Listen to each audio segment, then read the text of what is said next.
Socialist जोड़ दिया। अरे कैसे सोशलिस्ट हो सकते हैं हम यार?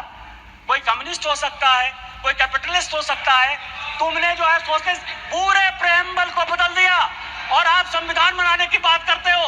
उन्होंने कहा कि जो हम कानून बनाएंगे, जो फंडामेंटल राइट हुए थे, जो हमने हमारे फोर फादर्स ने जो फंडामेंटल राइट्स दिए थे, उसके साथ आपने फंडामेंटल ड्यूटीज एक अलग शब्द जोड़ दिया। आप संविधान बनाने की बात करते हो। पूरा का पूरा 42वां संशोधन, उन्होंने कहा कि जो संविधान कानून बनाएगा, क्योंकि इंदिरा गांधी की सदस्यता खत्म हो गई थी, उन्होंने कहा कि हम फिर से रिइंस्टेट होकर देश के प्रधानमंत्री बन जाएंगे। आप मेरे ऊपर कोई क्वेश्चन नहीं कर सकते हो।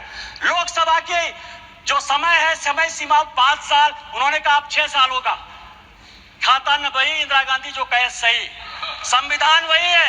अरे संविधान बचाने वाले, यदि मोदी ने संविधान बदला, 370 के लिए बदला, शेड्यूल कास्ट के लिए बदला, ओबीसी को संवैधानिक दर्जा देने के लिए बदला।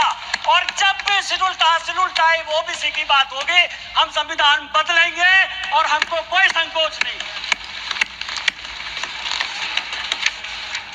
सवाल ये आर्य और अनार्य की बात करते हैं, ऋषि मुनि की बात करते हैं। राजा साहब, आप हमारे मित्र हो। मैं एक ऐसा आदमी था जो तिहाड़ में आपसे मिलने के लिए गया, कांग्रेस ने आपको जेल भेजा।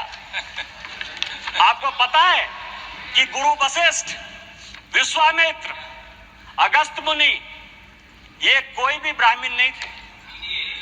रामायण, महाभारत, गीता लिखने वाले कोई भी ब्राह्मण नहीं थे।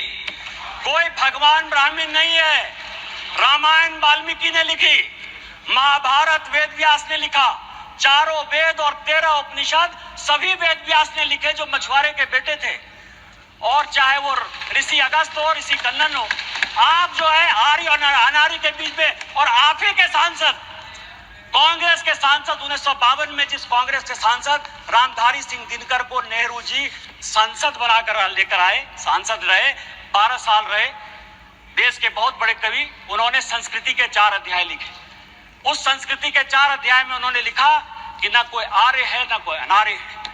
जो हरिजन, जो शेड्यूल कास्ट तमिलनाडु का है, वही कलकत्ता का ब्राह्मण है, और जो कलकत्ता का ओबीसी है, वही पंजाब का जो है सिख है। ये उन्होंने लिखा, कांग्रेस ने लिखा, आपके सांसद ने लिखा। हमें तो गर्व है, ये देश एक है, न जाति है न बिरादरी है। आप किस तरह की बात करते हो, जाति प्रथा की बात करते हो।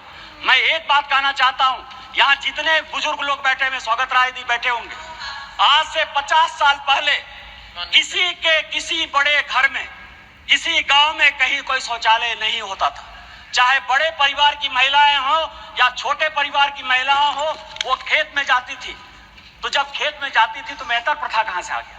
जो मुगलों ने दिया, आप उसको सही मान रहे हो, और आप पूरे देश को जो है हिंदुत्व के नाम पर, आर्य के नाम पर, अनार्य के नाम पर, इस्लाम के नाम पर केवल गुमराह करने की कोशिश करते हो। ये गॉस्पेल ट्रूथ को बंद करो, ये कहना बंद करो, और देश को जो है साथ लेकर चलने की बात करो।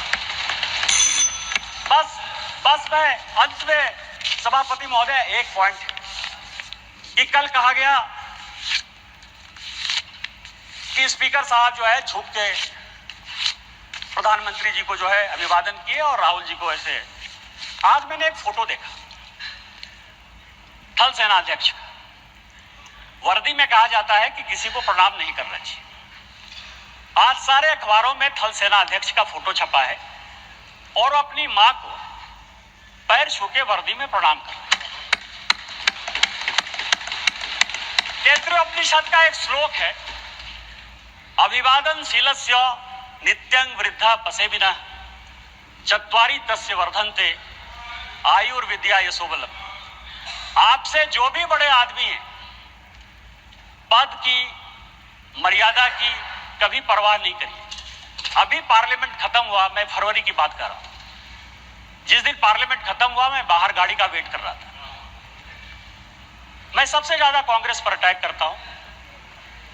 राहुल जी, सोनिया जी या पूरा कांग्रेस गांधी परिवार मेरा टॉपिक है, क्योंकि मेरे फादर 1975 में इमरजेंसी में सैक कर दिए गए, उनकी जिंदगी में नौकरी नहीं लगी।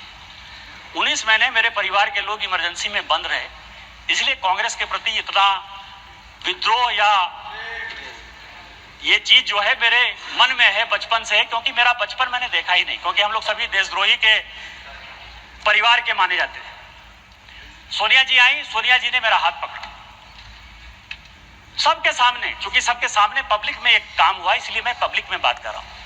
और उन्होंने मुझे कहा कि निशिकांत, आज मेरी तबीयत खराब थी, लेकिन तुम्हारे जैसे लोगों को पार्लियामेंट आना चाहिए। मैंने प्रणाम किया उनको। मैंने ये नहीं सोचा कि वो सोनिया गांधी, वो बड़ी हैं।